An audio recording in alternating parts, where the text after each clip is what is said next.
Tonight, you will hear about a small village surrounded by hills and woods. Each spring, one child goes missing. Days later, the child returns with white flowers growing from their eyes. The children do not speak, they remain the same age. They stand at the edge of the village in a line. This story follows a woman named Abigail and what happens when her daughter is taken. Please listen at your own pace. Let your breathing slow. You may fall asleep at any time. This is the Children with Petal Eyes.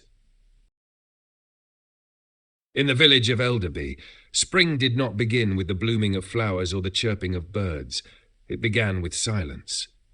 A particular kind of hush that fell over the valley like a woven sheet, as if the earth itself were holding its breath. Trees that should have rustled with buds held still. The wind blew, but only through the hills, never daring to descend into the village proper. It was this silence that crept into Abigail Renfrew's bones on the morning her daughter disappeared.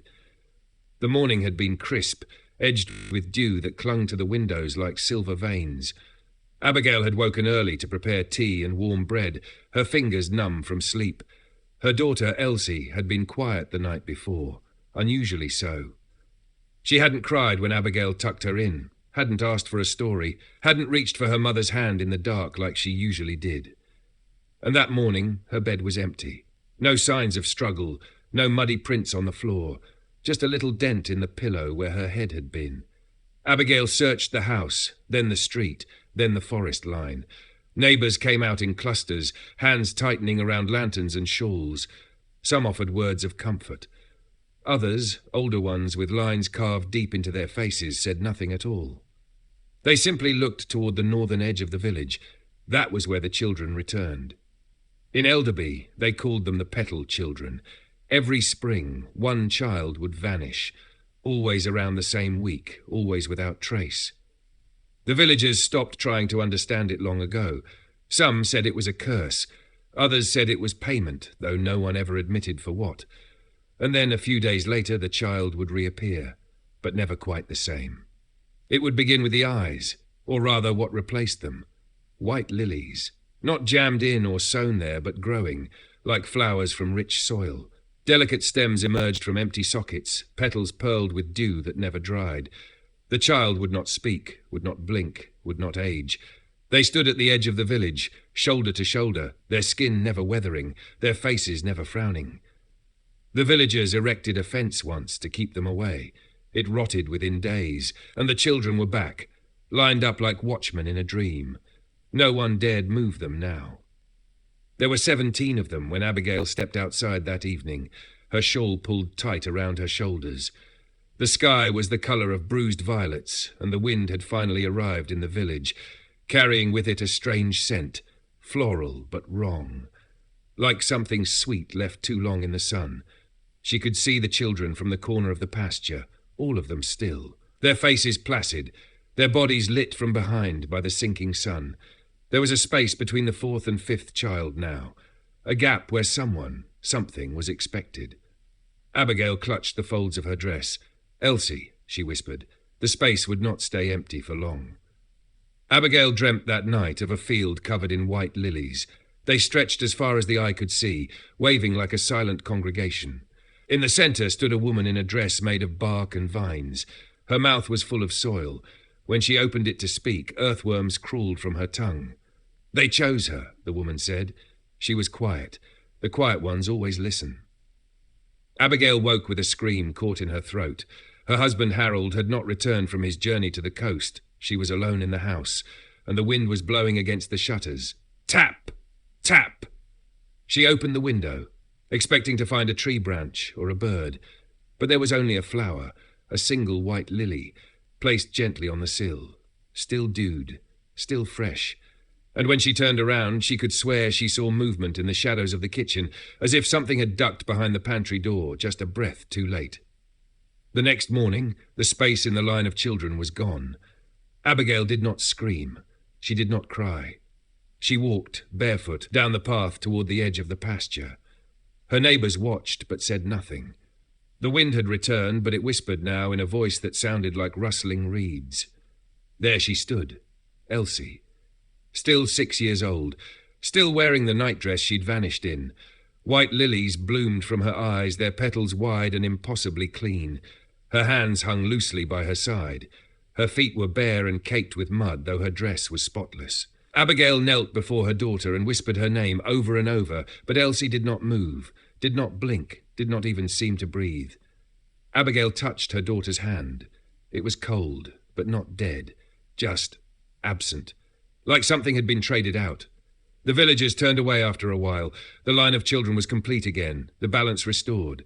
But Abigail stayed, all that day, all that night, whispering stories, singing lullabies to flowers that would never hear them. She began to change after that, quiet like Elsie had been. She wandered into the woods at odd hours, collecting moss and feathers and bundles of wildflowers. She lined her windows with salt. She dug circles into her garden. The neighbours began to whisper about her, but they did not intervene. Everyone grieves in their own way, they told themselves. But they also knew that grief was not the only thing that grew in Elderby. The following spring, before any child had gone missing, Abigail was seen carrying a bundle of twine and a lantern toward the northern edge of the village. She stopped before the line of petal children. There were 18 now. She stared at them for hours, long after the sun had set. When she returned, her eyes were rimmed with red, not from weeping, but from watching. And in the centre of her palm was a scratch that looked like a stem had grown there. There is something in the soil of Elderby, something that feeds not on death, but on youth, something that blooms. And as spring returns once more and the lilies begin to nod in the evening breeze, the villagers hold their children a little tighter, but they do not run. No one ever leaves Elderby. The first real storm of the season came 2 weeks later. Not a grand, thrashing tempest, but a slow, persistent weeping of the sky. Rain that seemed to fall from nowhere. Grey mist coiled along the fields and walked down the village lanes like it had purpose, creeping beneath doors and into bed-sheets, dampening the air until even the hearths couldn't chase the chill away. In this kind of weather, the petal children looked almost alive. Drops collected on their lashes, on the edges of the lily petals where their eyes should have been. The moisture weighed them down, causing some of their heads to bow slightly, like they were grieving something even they had forgotten. But not Elsie. Elsie stood straighter than the rest. Her nightdress clung to her form with rain, and the flowers blooming from her eyes seemed larger than before, almost swollen. Her hands were no longer limp at her sides. They were clasped behind her back, gently, like a child at attention in church. Abigail noticed the change first. She had taken to visiting the edge of the pasture every morning before sunrise, not openly, not with ceremony, just quietly in boots she didn't lace and a shawl damp with dew. She brought no offerings now, no stories, just herself. That morning she stood before her daughter and whispered a single word. Why? Elsie did not answer, but her mouth, once perpetually parted in soft vacancy, twitched, barely. The corner of it tilted. A suggestion, not a smile. Something else. Abigail stepped closer. That's when she saw it. Not in Elsie's face, but behind her in the woods that bordered the village. Something moved between the trees, quick, sharp, and utterly wrong. A jerking motion, like someone pulling a marionette across the forest floor. Abigail froze, her breath hitching. It was gone as fast as it had come. But the feeling remained, the sense of being watched, not just by the petal children, but by something else, something that did not pretend to be human. Abigail returned to her house and did something she hadn't done in years. She knocked on her neighbour's door. Cecily Penmore was older than most, a widow with white hair and the sort of eyes that always looked damp. She answered in her nightgown, clutching a tea towel to her chest.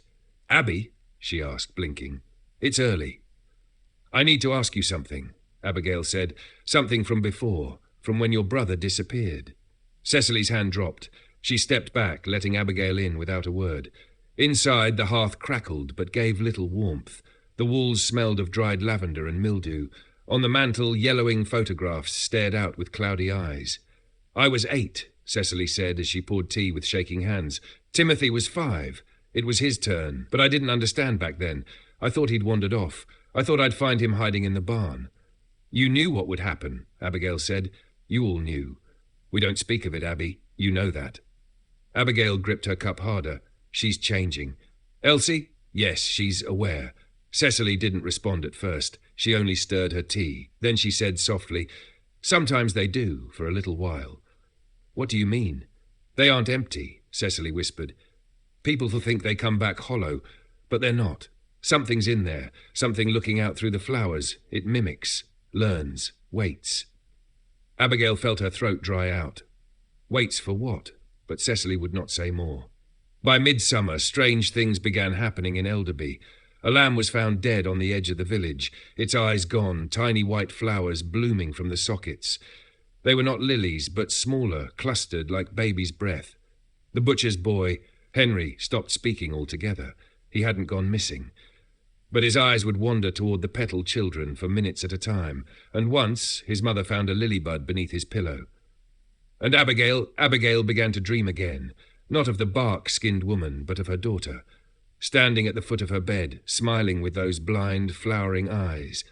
Her mouth would open, and instead of soil, a single word would come: soon. The village met in secret. Not in the church. No one had set foot in the church since Father Reeve disappeared 10 years ago, the morning his daughter returned with petals for eyes. They met in the blacksmith's barn, 23 of them. Farmers, bakers, the teacher, the innkeeper, even the widow Milbridge, who hadn't spoken in 4 years. "We have to do something," someone whispered. "What? Dig them up? Burn them? You think fire will stop them?" "They're not children anymore," said old Mr. Garrick. "They're just the husks they wore." Abigail stood in the corner and listened. No one had invited her, but no one asked her to leave either. "We could leave the village," someone muttered. A few people laughed. Quiet, bitter chuckles. "Go where? You think this place lets you leave?" There was silence. Then someone said, "The flowers are seeds." The words dropped like a stone in still water. "I've seen it," the speaker said. "They fall off sometimes. Petals, bits of root. I found one pressed into the wall of my cellar, growing like ivy." Cecily nodded grimly. "That's how it spreads." "So what then?" the butcher's wife asked. "What do we do?" Nobody answered, because there were no answers, only fears and the things that grew from them. That night, Abigail took a knife and a lantern and walked alone into the woods. She had made a choice, though she didn't fully understand it. It was not madness, it was purpose. A cold clarity born of grief and knowing that she was already too late. She walked past the line of Petal children, past Elsie, who tilted her head as she passed, as if hearing something Abigail could not. The trees swallowed her, and for the first time in weeks the wind died. Deep in the woods she found the clearing, and in it stood something tall. Not a person, not a statue. A shape made of flowers and branches and long, jointed limbs. It stood with its arms folded across its chest like a judge in waiting. And behind it, at its base, were bundles. Small bundles. Bodies? No, pale, waxy roots, each one shaped like a child curled into sleep. She could not look away. And then the thing moved. Its head, if it could be called that, turned toward her. She saw the curve of a jaw made from twisting birch, the glint of something wet inside a mouth full of petals. Abigail opened her mouth to scream, but the flowers inside her own lungs began to bloom. She awoke in her bed, or thought she did. The house was too quiet. The air smelled sweet.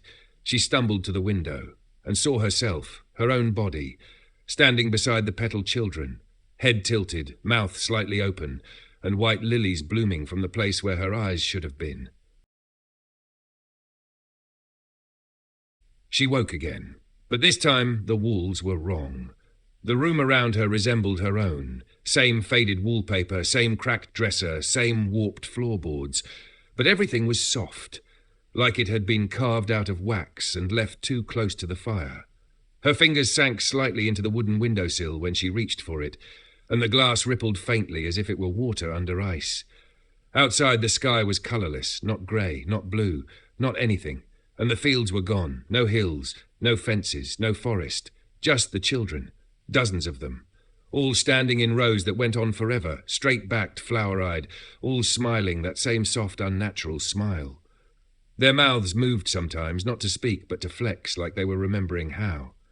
She turned away from the window and found the walls breathing, slowly, as if the house itself were alive. In the corner of the room stood a chair, her husband's chair, The one he always sat in to read, now drooping slightly to one side, its legs bending like softened bones. He wasn't in it. No one was. Abigail pressed her hands against her stomach and felt her own ribs, too close to the skin. Her breathing shallow. Something in her chest itched, a deep burrowing itch that didn't reach the surface. The floor shuddered. A knock. Then another, not at the door, beneath her, from under the floorboards. She knelt slowly, pressed her ear to the warped planks. Silence. And then a breath, not hers, drawn in slow and exhaled through what sounded like leaves. Then came the voice, not spoken aloud but inside her skull, like someone had tapped a knuckle on the back of her brain and whispered through the bone. "You should not have looked." Abigail jerked upright, clutching at her mouth. The floor split, just a crack. But enough for a green shoot to emerge. It pushed upward like a knife through paper, curling toward the air. Not a weed, not a stem, a lily, white as snow, dappled in red like someone had sneezed blood across its petals. She stumbled back. The walls began to pulse faster. The wallpaper curled. The light dimmed into nothing. And still the flower grew. She didn't remember falling asleep again, or collapsing, or dying if that's what this was. But she opened her eyes to morning, real morning. The storm was gone. The world was real again, or at least familiar. She was lying in bed wrapped in the wool blanket she remembered buying last spring. The sun streamed in through the window, golden and clean, and the smell of tea drifted up from downstairs. For a moment she wondered if everything had been a dream. Then she looked at her hand. In the center of her palm, something was blooming. Tiny, pale, new. A bud, not yet opened. The doctor refused to see her. "Don't want nothing to do with it," he'd said at the door, his eyes avoiding hers. "I got a boy, Abigail. I can't afford to know what you know." She'd gone to the church next. The doors were nailed shut. A single lily had been laid across the threshold, and when she tried to speak to Cecily Penmore, the old woman wouldn't come to the window, just peeked through the curtain and shook her head, slow and sad like a mourner at a wake. "You saw it," she said through the glass. "Now it sees you." "What is it?" Abigail asked, but Cecily just turned away and drew the curtain closed. That night she dreamt again, but not of the clearing, not of the children, not even of the creature. She dreamt of her husband. Harold stood at the foot of the bed, soaking wet. His coat was plastered to his frame. Mud streaked his boots, but his eyes were whole, his face unmarked. He smiled at her the way he had on their wedding day. That quiet, crooked smile he gave when he wasn't quite sure how to express something, and he opened his mouth. Petals fell out, not from his lips, from his throat. They came like water from a spout, fast, endless. White lilies pushing out with impossible force, staining his shirt, crawling down his arms. Abigail tried to scream, but no sound came. Only flowers. Her own mouth full of them now, her tongue buried beneath silk and stem, her lungs heaving with pollen. She tore herself from sleep, vomited into the basin beside her bed. What came out was not bile, it was a petal, smooth, pale, clean. No one came when she screamed. Abigail began to withdraw, not because of shame or fear, but because she was being followed. She would walk the lane to the bakery, and children would fall silent. Adults stepped aside, heads down. The flowers were growing faster now, 2 beneath her collarbone, another at the base of her spine. She wrapped her arms in bandages, wore gloves, placed cloth over her mouth when she left the house, but the petals made no sound. They whispered inside her. Words she couldn't understand, yet. She found a journal in her attic, one she had never seen before. The leather was old, worn soft. The pages smelled of lavender and dust. On the first page, in looping, perfect script, were the words, "For the mother of the next." The rest of the pages were blank, except one near the back. There, in a rushed and shaking hand, was a single line. "They are not scarecrows, they are seeds." That night, Abigail saw something in the window. A woman. Not bark-skinned, not a creature. A woman, wearing a long black dress with lace around the sleeves, her hair white and neatly plaited. Her face was familiar, too familiar. Abigail stood from the bed and approached the glass. The woman mirrored her every move. She reached for the curtain. The woman did the same. And then Abigail understood. It was not a woman. It was a reflection, but not of herself. Not quite. The eyes in the reflection were empty, and something white trembled just behind them, about to bloom.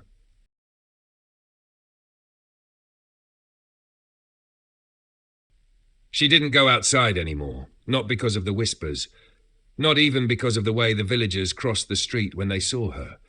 She stayed indoors because every time she stepped into the sunlight, the buds on her skin thrived. They leaned toward the warmth. She could feel it now, the way a plant might sense water. The deep, urgent pull in her chest whenever the wind carried the smell of lilies. There were 6 now, one in her palm, one beneath each rib, one at the base of her throat, one behind her right ear, and one she had not dared to examine too closely, somewhere beneath her tongue, where the skin felt strange and her speech had begun to slur ever so slightly. Abigail sat at her kitchen table in the early hours before dawn, the only time when her body felt like her own. And she wrote in the journal. She didn't know why. The pages had once been blank, but now they seemed eager. They absorbed the ink with unnatural speed, as though the book wanted to be filled. And the more she wrote, the more the house changed. Not in ways others would notice, just subtleties. The furniture no longer made noise when moved. The old grandfather clock ticked out of rhythm. The pantry door now creaked before she touched it, as if it knew she was coming. And the corners of the house, those shadowy spots between candlelight and wall, seemed deeper now, as though something watched from within them. Abigail closed the book. She lit a match and held it to the flower blooming in her palm. It didn't burn, it withered, blackened, but the skin beneath it remained unharmed, and by morning the lily had returned, twice as large. 2 nights later, a child knocked on her door. It was nearly midnight. The knock was light. 3 taps, a pause, 2 more. Abigail stood in her nightgown, her breath shallow. She pressed her eye to the peephole. No one. She opened the door anyway. The wind pushed in first, cold and dry, without scent. Then came the sound. Not footsteps, not a voice. A hum, soft and low like a lullaby sung through teeth. She stepped outside and saw her.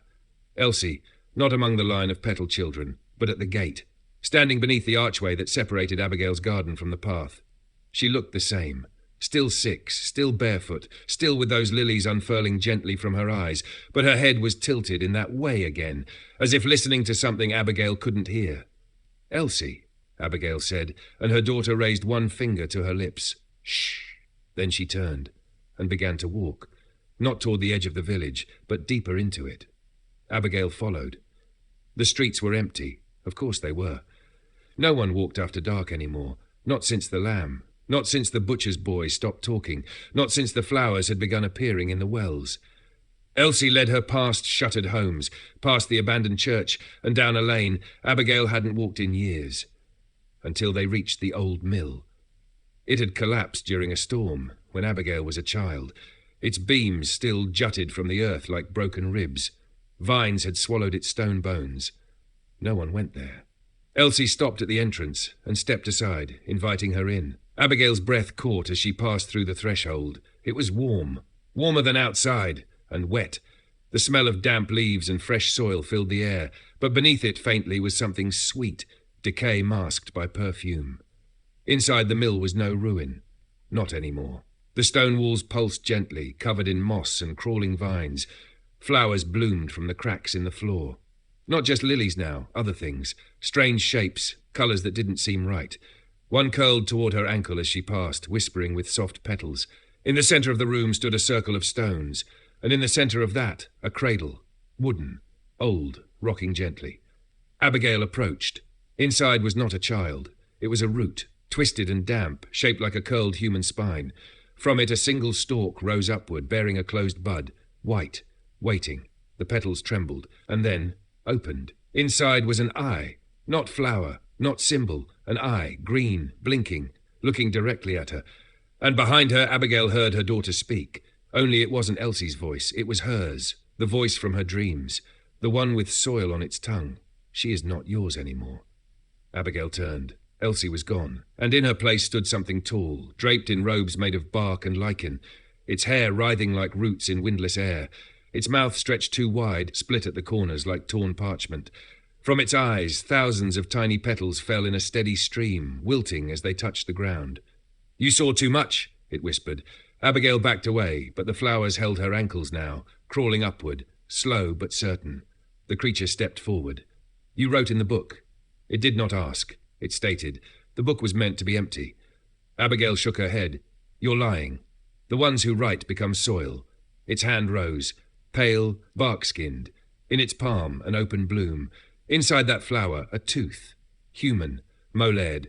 And then she felt it, the itch again, the movement, not just in her chest now, in her belly, a bloom pushing upward, writhing behind her ribs, stretching toward her throat. She dropped to her knees, gasping, clawing. The world turned green.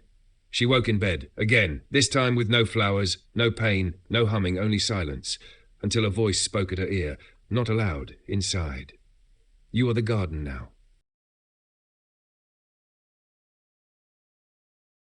The next morning, Abigail went to the market. She had not been seen in public for 3 weeks. People stepped away from her like she carried plague. She saw their glances, furtive, terrified. And yet no one stopped her. No one told her to go home. Because they knew something she did not. Because perhaps they recognized something blooming behind her eyes. She bought potatoes, barley, a cut of salt pork. Her voice cracked when she spoke to the butcher, dry, brittle. When she handed over her coins, her fingers brushed his wrist. He flinched like he'd been burned. And she noticed something else as she stepped away. He had a lily petal stuck to the inside of his sleeve. It was the smell that came first, not overpowering, just persistent, faint sweetness that clung to windowsills and chimney smoke. Abigail could smell it on her hands even after scrubbing them raw. She burned her bedsheets. It made no difference. The house itself breathed it. At night she began hearing whispers in her floorboards. Not words, not voices, just roots. Stretching. Scratching. Abigail began keeping to one room, the parlour. She drew every curtain, covered every mirror. Her skin itched constantly now, though no rash ever appeared. She drank vinegar, ate raw garlic, tried old folk tricks, iron knives under pillows, nettles boiled and sipped through a bone straw. The flowers grew faster. The one behind her ear opened in full. A lily, flawless and white, nestled in the crook of her skull like a parasite in bloom. Her hair no longer grew around it. The skin near the roots had hardened, like bark. She had stopped bleeding, no cuts, no monthly flow. Her body was no longer hers. It had become soil. Cecily came one morning, unannounced, whispering fast and low through the gap in the door. They're moving, she said. Abigail blinked through the crack. Who? The children. She opened the door. Cecily stepped in, shaking. They're not standing in line anymore, she said. They've begun walking. Abigail felt the world tilt. Cecily wrung her hands. I saw one. I think it was Molly Thatcher, the one who vanished 2 years ago. She was in my garden, just standing there. And when I opened the door, she was gone. Gone where? I don't know, but they're watching, choosing again. Abigail pressed a hand to her throat. The flower there pulsed. Cecily's eyes moved to it. Her lip trembled. You need to leave, Abby. I can't. You must. Go over the hills, past the old stone bridge. Don't stop until you reach ash trees. No one leaves Elderby, Abigail said softly. Cecily didn't argue. She just said, then the ground will take you. Abigail made it as far as the bridge. It was cracked, overgrown with moss, but still standing. Beyond it the hills unfurled like waves. No signs of the village, just heather and sky. She hesitated at the midpoint, and the air changed. She took one more step, and the world buckled. Not visibly, not with noise or violence, but inward, like her body had crossed into a place it was not meant to be. Her vision blurred, her skin tingled. She looked down. The flower behind her ear had shriveled, browned. The one in her palm dropped its petals. She took another step, and pain screamed through her chest. She dropped to her knees, coughing. Something hard and wet struck the bridge stones. She looked. A root. Small, pink, still twitching. She turned back, and the air returned to normal. The flowers unwithered, and she understood. She could not leave. The roots ran too deep. When she returned to the village, no one was outside. No shutters opened. The wind was still. And at the end of the lane she saw something waiting. A child. Not Elsie, a boy. Red hair, barefoot. He raised his hand, not in greeting, but in warning. That night the journal wrote itself. She had left it closed, blank. But when she sat at the table the pages moved, flipped by an unseen hand, and the ink rose. Slowly, line after line. The garden is wide. The soil is rich. One must remain. The flowers are not death, they are remembrance. A new mother, a deeper root. Abigail pushed the book away, and it laughed, not aloud, inside her, a soft, distant giggle. a child's voice echoing in a cave of bone. The next day, the Petal children stood at every corner. Not just the field, not just the fence. They were in the village, lined along fences, beside wells, on porches, all of them smiling, their flowers open wide. The villagers stayed indoors, doors locked, curtains drawn. But Abigail walked, through the square, past the mill, toward the oldest house in Elderby, the tallow place, abandoned since before the disappearances began. No one spoke of it, no one even said the name.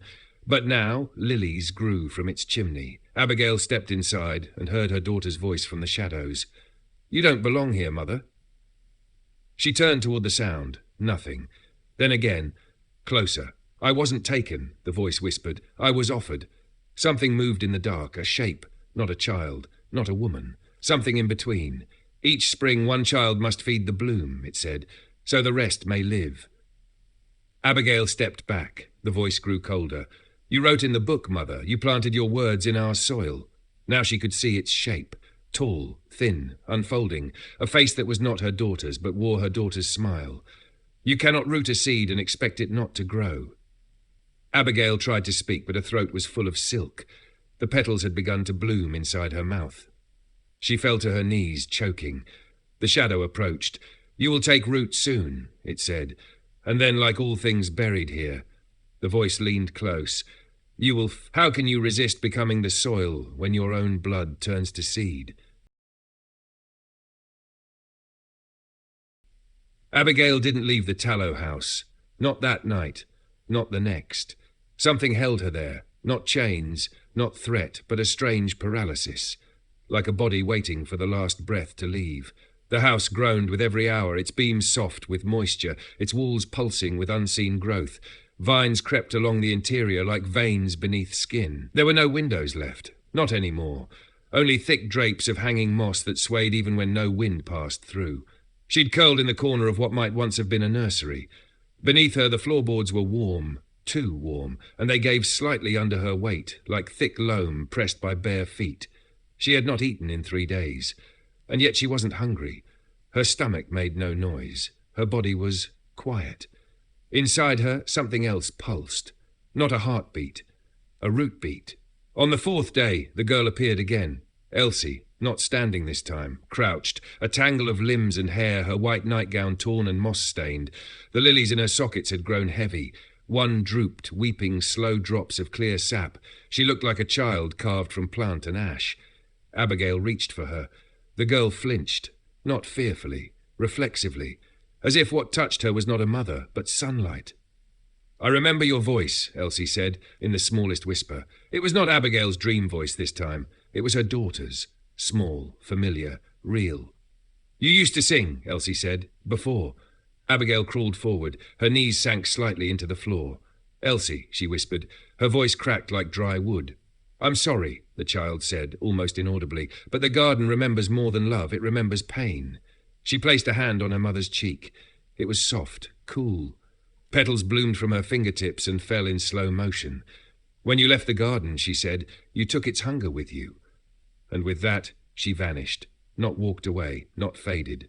Simply, Abigail awoke in her house. Her own bed, sheets unsoiled, curtains drawn. The world felt clean, still. For a moment, she allowed herself to believe it had passed, that the horror was some fevered dream, until she sat up and found the book open on her lap. "Mother of the garden," it said in bold ink. "Your roots are ready." And in the margin, a smear of fresh pollen. The village had changed. She stepped outside and saw no one. No children, no dogs barking, no clatter from the bakery or squeal of gate hinges. Even the birds were gone. But the lilies had spread, not just at the edge of fences. They bloomed from the walls of homes now, crept along roof lines, curled in the mouths of rain gutters. One family had written a message in soot on their window. "Stay indoors. It's choosing again." Abigail walked the street barefoot. She left no footprints, because the ground was no longer earth. It was soft, not muddy, not wet, hollow. Beneath every step was a subtle give, like walking across a graveyard of lungs. In the village square, the fountain had stopped running, and something, stood in its basin. Not a petal child. A man, naked, his body pale, translucent, veined with roots beneath the skin. His face was smooth and featureless except for a mouth carved in a perfect, permanent smile. He turned toward her slowly. The flowers on his back opened. Dozens of them, white, blushing, all whispering. They spoke no words, only a sound like wind through teeth. Abigail turned and ran, but the square was no longer a square. The streets no longer led where they should. Every lane folded back on itself. Every alley ended at the tallow house. She screamed, and the village heard her, but it did not answer. The ground did. It opened just slightly between the cobblestones. Something inside it writhed, a root, a finger, a toe, something small and human and beginning. And all around her, from every doorway and fence post, the petal children emerged. They did not blink, they did not breathe, they simply stood, one by one, surrounding her. Then one stepped forward, a gaunt Elsie, older, missing 4 teeth. Abigail remembered her. Marta? Marla? The girl opened her mouth and spoke. "You're blooming, mother." Then turned and walked toward the woods. The others followed, one by one, a procession of silence, until Abigail was alone in the village again, and the cobblestones cracked behind her. She returned home that night and found her reflection had changed. The woman in the mirror looked like her, but thinner, more bark than bone. The lilies behind her ears had fully opened. One root curled from her nostril like a tear.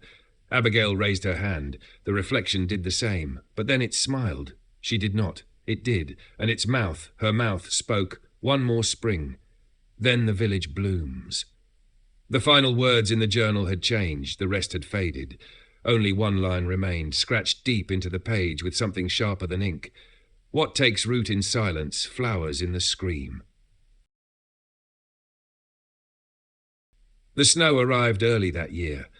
Flakes like ash drifting down in silence, clinging not just to rooftops and hedges, but to the petals that now curled from windowsills and chimneys. The flowers did not wilt. They flourished beneath the frost, white on white, untouched by the cold. Some said they even seemed to breathe heavier in winter. The villagers stayed inside.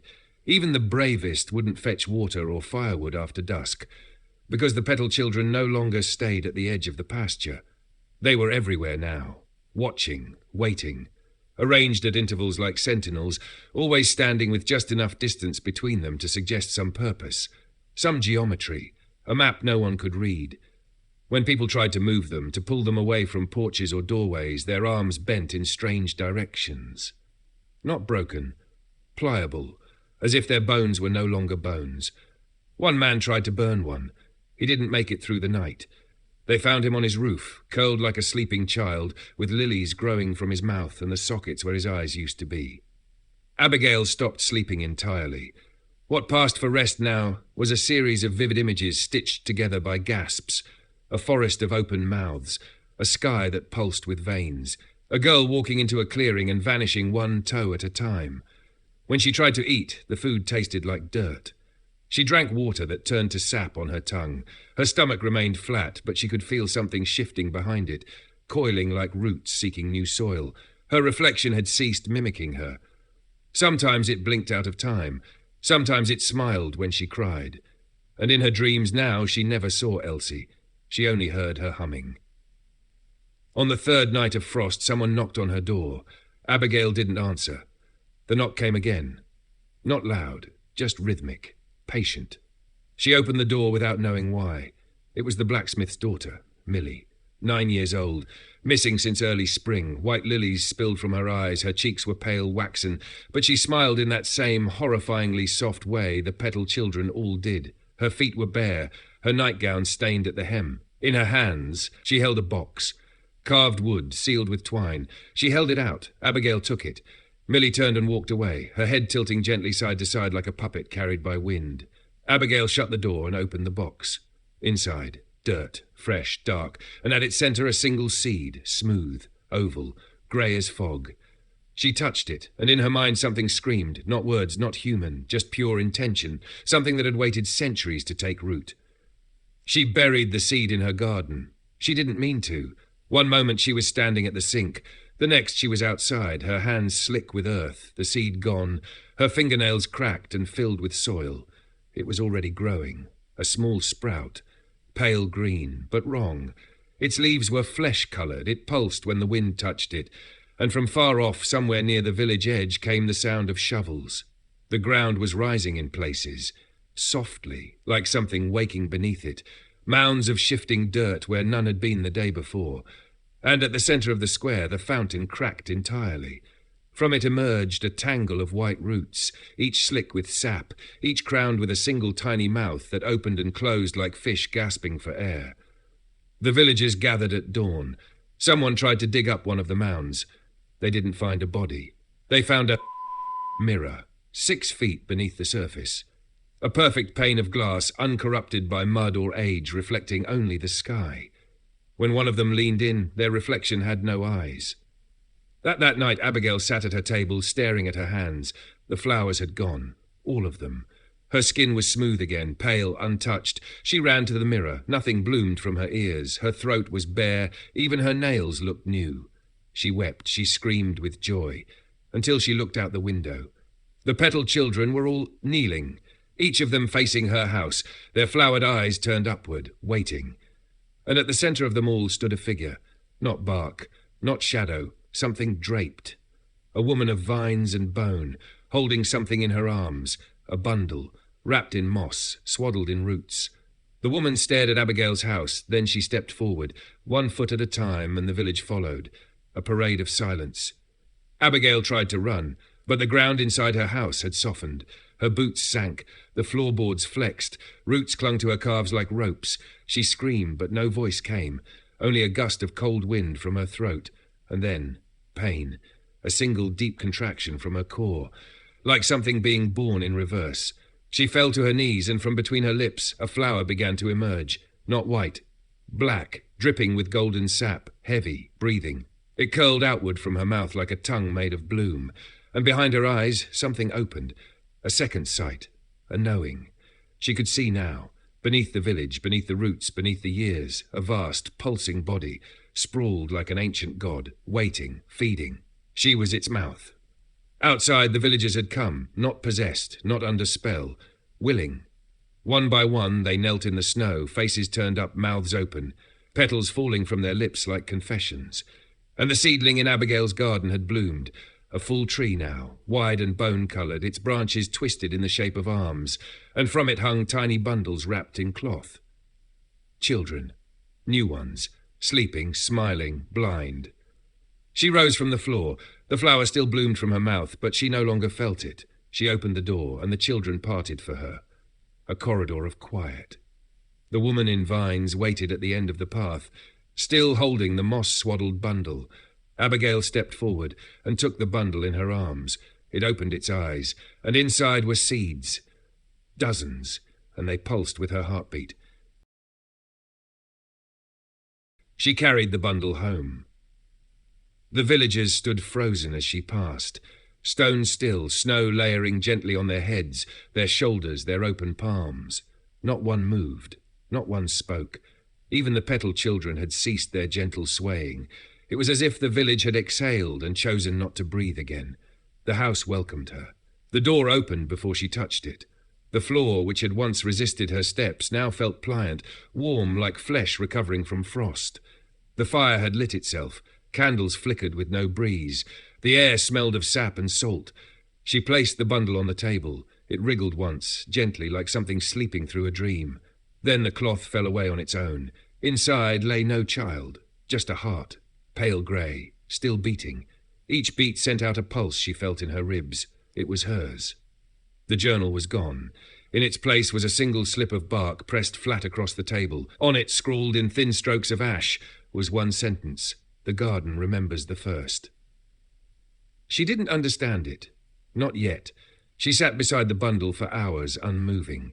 Every few minutes the heart would twitch, and her breath would catch in time with it. It wasn't fear, it was recognition, like hearing the first notes of a song you hadn't known you remembered. Outside, the sun failed to rise.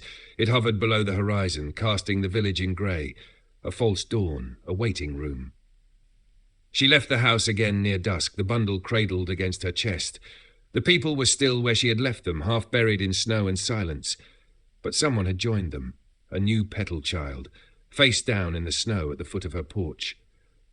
Abigail turned the body gently. It was her reflection. The woman she had seen in mirrors, in water, in her dreams. The version of herself that bloomed, now still, smiling. Her eyes were closed, no lilies sprouted from them, but her mouth was full of soil. Abigail reached into the corpse's mouth and removed a folded note wrapped in hair. She did not think to question the act. She simply knew to do it. The note read, "You are the root." She walked past the square, past the sleeping villagers, past the petal children, to the field where it had all begun, the pasture where, for generations, the children had stood.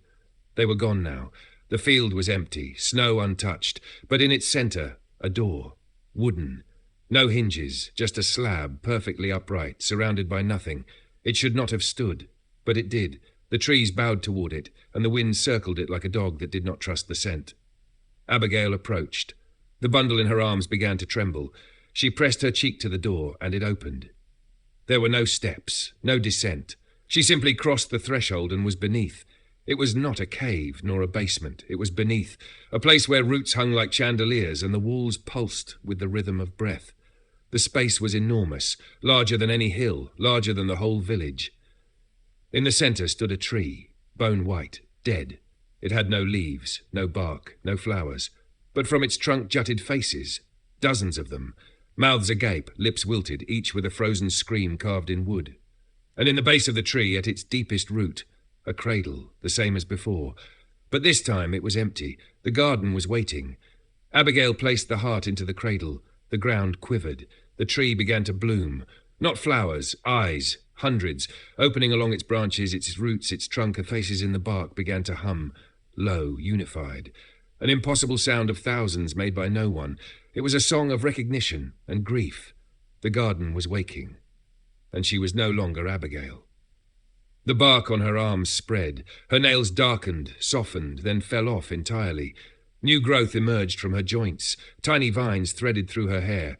She stepped back, but the roots caught her ankles. They lifted her slowly, tenderly toward the tree, not in punishment, in acceptance.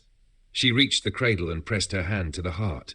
It stopped, and in that moment every flower in the village closed, like eyelids.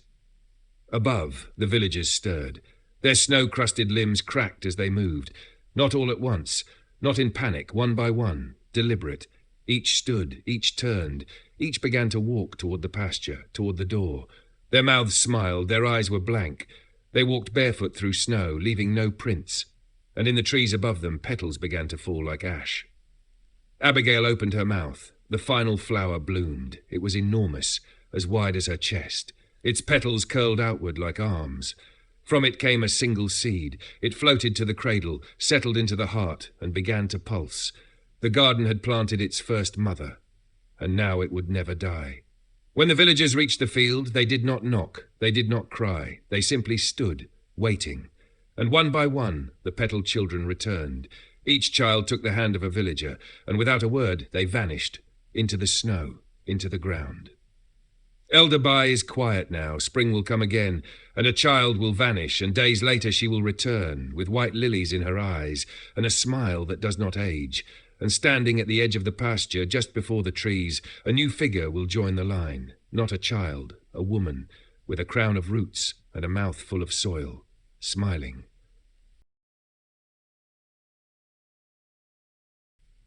There are no more births in Elderby. The midwife's house is empty now.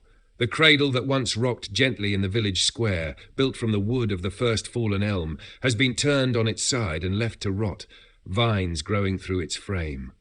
The old teacher, Miss Adwell, no longer writes the names of newborns on her board.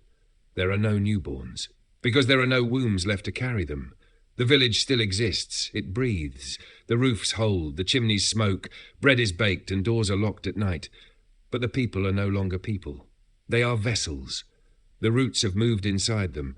They no longer fear spring. They wait for it, with quiet hunger. In the centre of town, where the statue of Elderby's founder once stood, there is now only a stump, bone pale, smooth as marble. On it, a carving in a language no one taught, but all now understand. It reads, "The soil is memory, the flower is remembrance, the bloom is truth." No one questions who carved it. They all remember, even if they pretend not to. even if they sweep petals from their thresholds each morning without comment, even if they leave bowls of milk on their windowsills for the wind and speak in hushed voices at dusk, even if they still say, "She'll come again, best to be clean when she does." Far beyond the village, in a town where no one remembers Elderby anymore, a child has begun to draw pictures she cannot explain. Trees with faces, women with mouths, blooming flowers, lines of children smiling with hollow eyes. When asked where she saw them, she points to the window. But the house looks over a parking lot. The child does not blink. She whispers, "She stood there last night, she waved." Her parents say it was a nightmare. But their dreams now smell faintly of lilies. And when they check the kitchen in the morning, the floorboards are soft. Back in Elderby, the earth has opened once more. The field where the children stood is now a garden.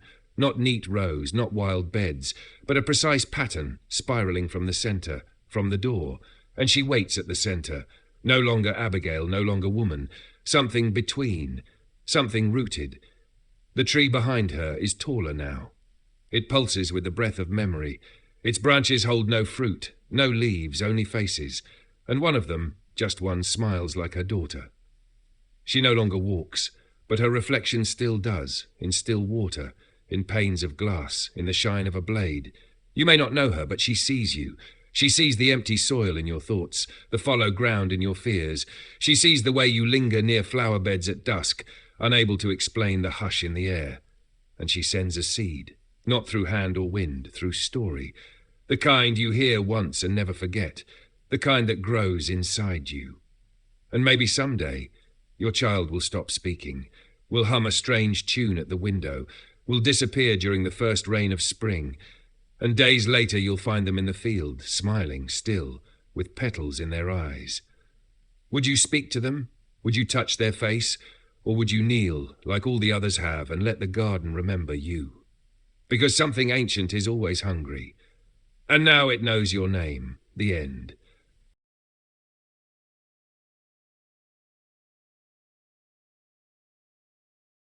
The story has ended. The village remains quiet. The petals continue to grow. Thank you for listening. You may stay here and rest. There is nothing more you need to do. This was the Children with Petal Eyes.